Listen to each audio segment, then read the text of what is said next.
director of the Ohio Arts Council's Rife Gallery, and on behalf of the OAC board and staff and the gallery team, welcome to the Rife Gallery.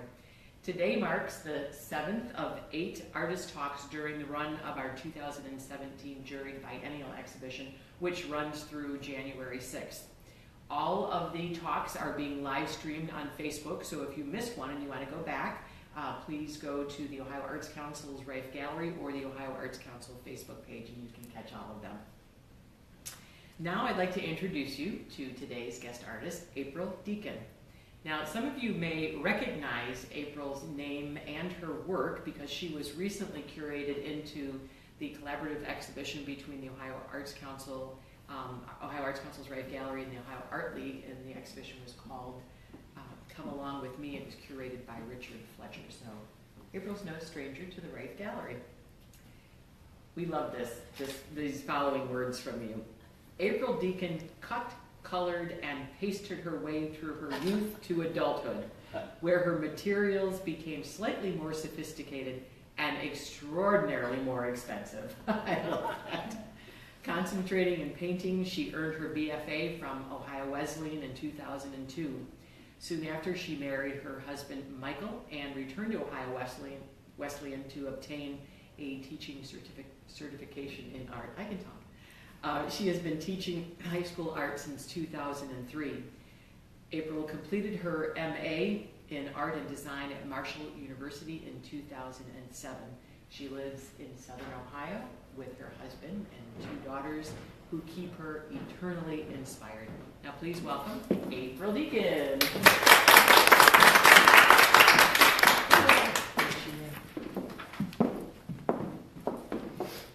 Thank you so much for coming.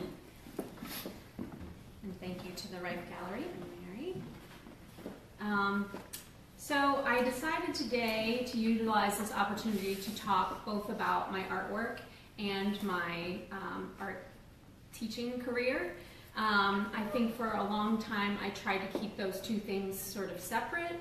I felt like the art world maybe didn't take me so seriously if I was also a secondary art teacher. But as you'll see, I think today those things are really intertwined, and I think that they strengthen one another. So first, we'll start with maybe,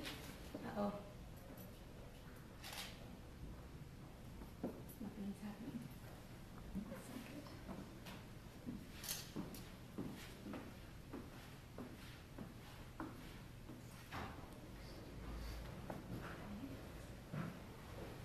Okay. There we go. There it goes. Oh, now it's going to hit. Okay. So first, a little geography. I was born in that state up north, but fortunately my parents came to their senses and moved us to the northwest corner of Ohio, Bryan, Ohio, when I was about 3, and lived there until I was about 10. And then we moved to Delaware County, so I spent most of my formative years being a terrible teenager in Delaware, and then ended up attending Ohio Wesleyan University as a college student. After that, I married my husband Michael, and we ended up moving to Southern Ohio. So we moved to Wheelersburg, which is just down the road from Portsmouth, where I teach. I'm a high school teacher there, have been there for 11 years. I think this is important because I don't think I would be making the type of work that I'm making if I wasn't where I am.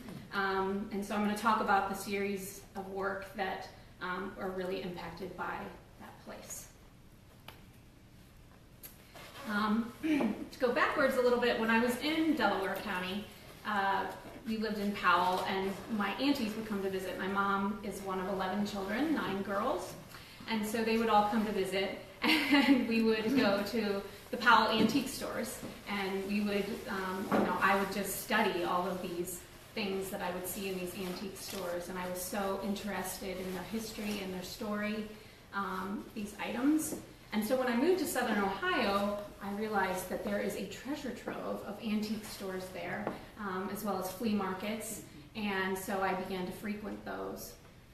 And one of the items that I came across a lot were cabinet cards. And so I started to purchase these just because I thought they were beautiful and interesting, and again had this story. but also because I felt a little saddened that these memories had been discarded and that I found them in boxes and at antique stores and flea markets. So I started to collect them, and I have thousands of those now. And I also started to collect other items.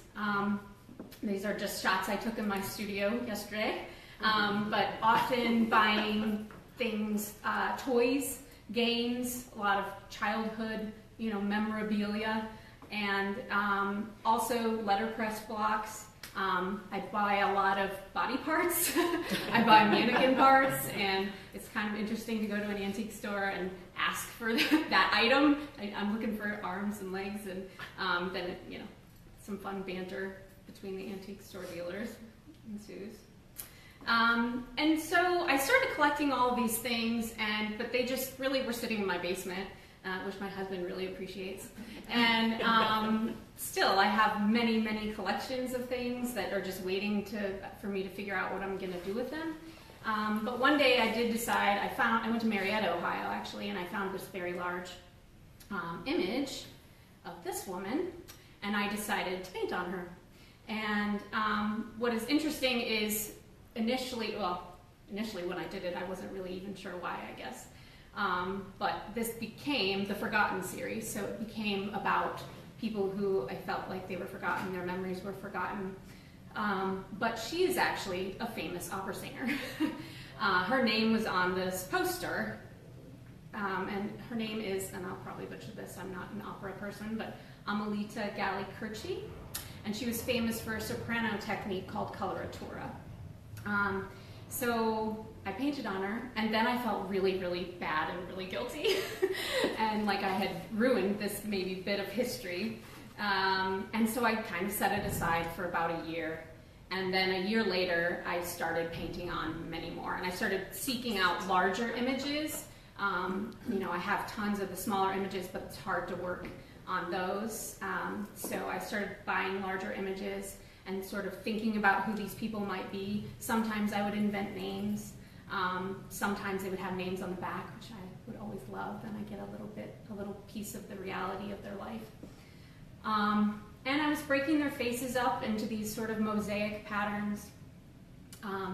These two, I thought of them as brother and sister. I'm not sure why, because they're probably married. Roy Carrington and Anna Nelson Carrington, those were on the back of the images. And I liked that. I liked when I got, bought things together as collections. Even I have full scrapbooks, or full 300 to 400 letters, all addressed to the same person from various people. I haven't figured out what to do with those yet, but they're in the basement. Reunion, I use a lot of neon colors. That's maybe kind of gimmicky because I want people to pay attention. I also do a lot of directional things, so I use a lot of converging lines, try to imply movement.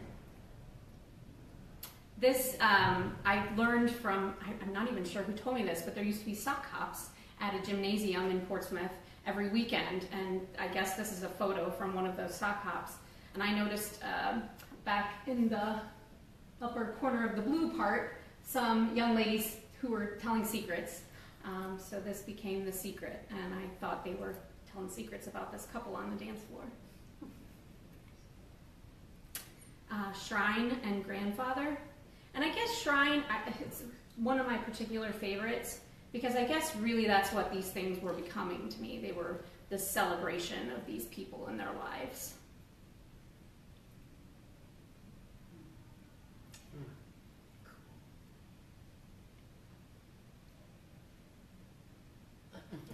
Dancing Nancy and Infinite Potential, which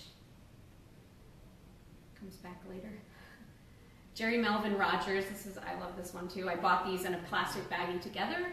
I don't know that it's the same person, but in my head it was. So one of them said, I think it was, one of them said age 11, and so the other one, he's in uniform, and so I painted them in the same way, as if he'd grown up. These are details, they're a little bit larger than this in reality, but Speak and Polarity. Again, kind of trying to give a voice back to these people. This is another favorite of mine that I still have, called The Bloodlines of Obedience Neff.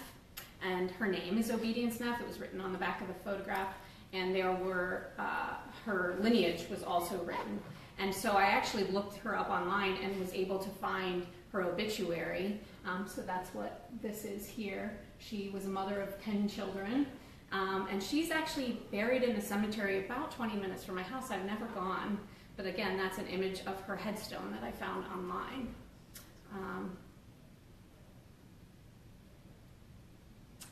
And another favorite. Again, the converging lines and a celebration of this young lady. The artist statement for this series, I think explains it better than I can. To be forgotten, perhaps the greatest tragedy to befall a human life. All of the joy and love, all of the pain and suffering, all of the memories, all of the contributions, all of the work erased, as if those experiences never occurred, never meant anything to anyone. How many are there? The forgotten certainly outnumber the remembered. Terrifying, the possibility of living an entire life only to be forgotten. Comforted, only in the knowledge that energy inhabits all of us and energy does not die. So I started to notice a lot of people started to work on vintage photographs. And I started to lose interest a little bit in that. And I was also thinking a lot about my students and who they were, and noticing that a lot of them needed to be celebrated. And so I decided to start a portrait series about my students, which is now called Potential Energy. And a little bit of background, Portsmouth High School in Portsmouth, Ohio, we have over 90% of our student body qualifies for free or reduced lunch. About 25% of the students have an IEP, 25% are highly mobile. We also live in a place that in 2011 was #1 in prescription drug abuse in the country. So those are some of the challenges that our students face. But that doesn't really tell the whole story, because our kids are really, really amazing, fantastic people. And so it doesn't tell the story of the young man who worked third shift his whole senior year to support himself, who came to school still, who made it to graduation. And it doesn't tell the story of the kids who have a part-time job to help put food on the table and to help pay their parents' rent. And it doesn't tell the story of the young people who notice their classmate sitting in class who doesn't have a coat, who walks to school every day, who buy their classmate a coat. So I started to paint my kids. And I also started to experiment a little bit with materials. I was using, on the found photographs, I was using acrylic gouache, which has a really matte finish. I love it, it's my favorite. It makes me so happy just to put it on the palette. But then I also started to add enamel, acrylic, house paint, eventually spray paint to some of these, just to experiment with materials and also with surface. I'm really interested in the differences of the surface, the high gloss enamel next to the matte finish acrylic gouache. These are also painted on hollow core doors as a symbol of opportunity. And Robert was the first. This is Kaylee, and I started her in 2013, but I just finished her last summer. I just, you live with these things, and then you realize, oh, it's not done. And so the background ornamentation was added this year. I also have started to add text, and in her shirt, you can kind of see this is actually cropped a little bit, but the word rise is written into her shirt, and there's other text in her shirt as well. She was a basketball player, which is how I photographed her for this. And then I also started adding my own children to this, partly because I was thinking about value and how valuable my students are, how valuable my own children are, but that they are of equal value. And so this is my oldest daughter. I think I developed carpal tunnel by the time this was over. I did a full underpainting and then painted individual lines over the whole thing. And it took about 80 hours. So. This was actually in the Come Along With Me show here that Richard Fletcher curated, and it sold, which is always nice.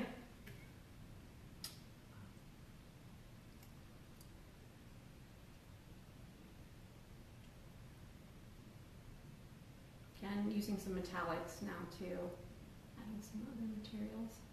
I don't have the full image of this, but her arm says righteous, and this again is my oldest daughter. My friends tease me that she's definitely going to get that tattooed on her arm one day.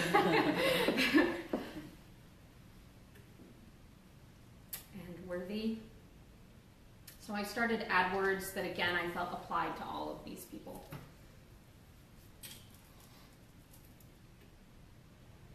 Deserving. I'm not sure that's done either. Next time I give a talk, I might have more stuff on it. And then idols of worship. I was thinking also about the context of the world that we're living in and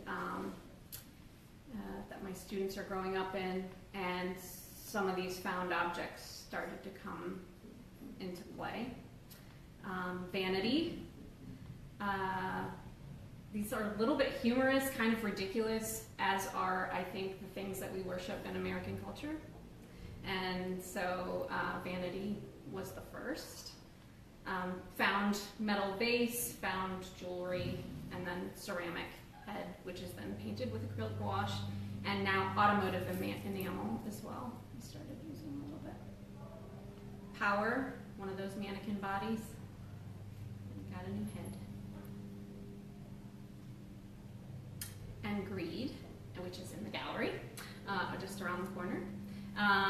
Greed is a bird-like thing that I found this a bird cage, and the bird that is coming out of his mouth was in the bird cage when I purchased it. So he is now taking up all the space. The bird is in his beak. His legs have popped out of this cage, and he's sitting on vintage deposit boxes, safety deposit boxes. And he has very purposefully a golden comb over.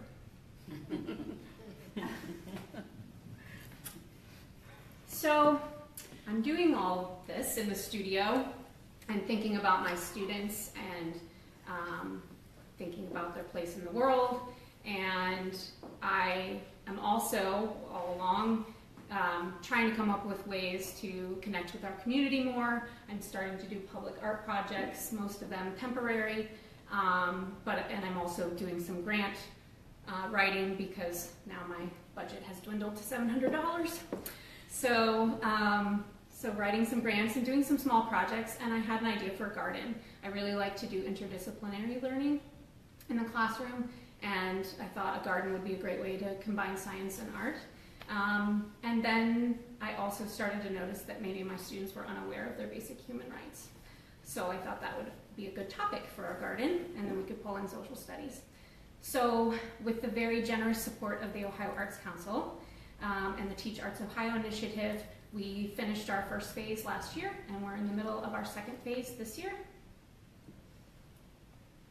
This is the site where our Human Rights Garden project is. It's conveniently located in the middle of all of our athletic facilities.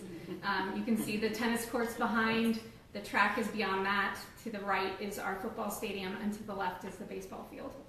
And these are the two primary groups that worked on the project, my two three-dimensional art classes, but over 330 students were involved in hands-on activities for the project. We had 5th through 12th grade students, science, social studies, art, wood shop, buildings and maintenance, and gifted students. And we worked with 3 different visiting artists. Brian Thomas was a master mold maker from Wales who helped us make tiles and bricks for the garden. Garrett Martin is the horticulture designer at the Franklin Park Conservatory, and he's also a former student. My very first year teaching, I taught him at Waverly High School. He's trained as a painter, but does beautiful things with flowers. And Kevin Lyles, who's an artist and a professor at the University of Rio Grande. We also worked with visiting educators, and we were able to take 5 different field trips. At the top, the Franklin Park Conservatory. You can see the Rife Gallery for Come Along With Me with Richard Fletcher. And the kids were able to work in lost wax casting, and we went to the University of Rio Grande to watch their work realized in bronze. Some of the items being made beforehand, some of the bricks. This is the top of one of the sundials. We also brought in some Hopewell culture inspired things. The 8th grade students did an archaeological site survey of the area before we actually started the garden. And so this is Serpent Mound. The face is from a peace pipe. And then we have some of the arrowheads. Yeah. April, what are the sizes of the pieces on the right? Yes, so these are, they fit in your hands. Okay. We actually poured the bronze into tin cans. This is a technique that Kevin Miles uses a lot, I guess, at Ryle. So they were smaller, and then they become part of the very large-scale sculpture I'll show you in a minute. The entry to the garden, it says, "I have the right to." You can also see in this image some of my two-dimensional students did drawings based on human rights. There's one of our sundials and some of the tiles and brick. And that's the large-scale sculpture. So this is at the center of the garden. And we also utilized architectural salvage. So we have a great director of buildings and grounds, Ralph Applegate, and he has saved bits and pieces of architecture over the years in Portsmouth, and so we were able to bring those back, bring the history back in. So yes, at the top of that you can see some of their bronze pieces, and then this structure was built by Kevin Miles. The footprint of the garden is a symbol for empathy, and you can see the kids designed this from the ground up. The bricks are laid out in an equal sign pattern, and that's an aerial view of the space. And so we are growing off in both directions, creating pollinator gardens this year. Again, working with 2 visiting artists. We start stained glass as soon as we get back from Christmas break with a local artist, Rich Plummer. We're very excited about that. And there's our finished product. And like I said, we're starting the second phase. We have plans for our third phase. And yeah, I guess that's what I have to say. So thank you so much to the Rife Gallery for giving me this opportunity, and to the Ohio Arts Council for your support of Ohio artists and my students. Well, thank you, but before we end, let's open up for questions. Yes, let's do that. If you would. Yes. You know, I absolutely love what you just did. Oh, thank you. What you said, not only what you're doing, but what you say. And when you opened up and said how important it is for arts educators to realize that keeping involved in their arts doesn't diminish them or their profession, but it enhances it. It gives them credibility. So I am just so pleased that you are one of the arts educators in our Thank you state. so much. Thank you very much. Appreciate that. And do you ever speak to our teachers?